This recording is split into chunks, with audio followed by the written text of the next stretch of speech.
बड़ी खबर से करते हैं शुरुआत। जाति जनगणना पर 6 अक्टूबर को सुप्रीम कोर्ट में सुनवाई होनी है। याचिका पर जल्द सुनवाई की मांग पर सुप्रीम कोर्ट ने अपना रुख साफ करते हुए कहा कि याचिकाकर्ता के वकील ने आंकड़े जारी होने का दिया है हवाला। सुप्रीम कोर्ट ने कहा कि अभी फिलहाल इस पर कोई टिप्पणी नहीं करेंगे।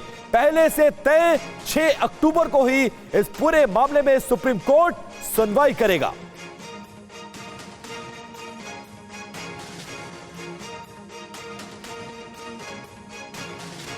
और इस पूरे मामले में सुप्रीम कोर्ट ने अपना रुख साफ किया है क्योंकि याचिकाकर्ता ने कहा कि बिहार में जो जातीय जनगणना के आंकड़े जारी किए गए हैं उसके बाद इस पूरे मामले में जल्दी सुनवाई की जाए, लेकिन सुप्रीम कोर्ट ने कोई रिलीफ ना देते हुए तय वक्त के मुताबिक ही इस पूरे मामले में सुनवाई करने के लिए कहा है। और पहले से जो वक्त तय था यानी 6 अक्टूबर को ही निश्चित समय पर ही इस पूरे मामले में सुनवाई की जाएगी। बिल्कुल, तो देखिए इस खबर पर भी हमारी नजर बनी रहेगी और आगे जो डेवलपमेंट होगा उससे हम आपको वाकिफ कराएंगे। लेकिन एक बार फिर स्टूडियो में बहस की करने जा रहे हैं शुरुआत अपने तमाम खास मेहमानों के साथ। और उससे पहले आपको बता दें, बिहार में जाति की गिनती के आंकड़े आ गए। इंडिया के घटक दल इसे मास्टर स्ट्रोक मान रहे हैं, जबकि बीजेपी समाज को जातियों में बांटने का आरोप लगा रही है। टीवी 9 भारतवर्ष जो आंकड़े आए हैं उनका पूरा और सबसे सटीक विश्लेषण कर रहा है। हमारे साथ मेहमानों का एक बड़ा पैनल मौजूद है। आइए देख लेते हैं कि बिहार में जो जाति गिनी गई है उसमें सबसे खास निकला क्या है। ये सबसे पहले हम आपके सामने रख देते हैं। 1931 के बाद पहली बार जातियों के आंकड़े सामने आए हैं। ये अपने आप में बहुत अहम है। और बिहार में कौन कितना, ये लगातार नीचे आप देखिए हम फ्लैश कर रहे हैं। जैसे पासी 0.98%, कायस्थ 0.6%।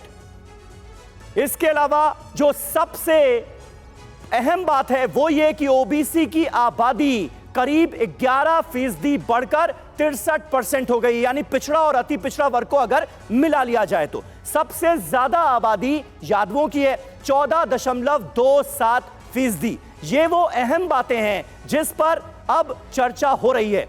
ओबीसी से ज्यादा ईबीसी यानी जो पिछड़ा वर्ग है उससे ज्यादा अति पिछड़ा वर्ग है बिहार के अंदर, जिनका आबादी में रिप्रेजेंटेशन 36% है, जबकि ओबीसी कितने हैं 27.1%। सामान्य वर्ग अनुमान से कम 15.52%, ये पता चला है। इसके अलावा टॉप 11 जातियों की हिस्सेदारी जानते हैं कितनी है? करीब 50%। टॉप 11 जातियों की। शेष 198 जातियों का जो हिस्सा है वो करीब 50% है। तो कई अहम पॉइंटर्स और नई बातें इस जातिगत जनगणना के आंकड़े सामने आने के बाद निकल कर सामने आई हैं, जिस पर अब बिहार में सियासत का एक नया दौर आने वाले वक्त में हम देखेंगे। विपिन। बिल्कुल समीर, और देखिए भारत में जाति और राजनीति एक दूसरे के पर्याय हैं।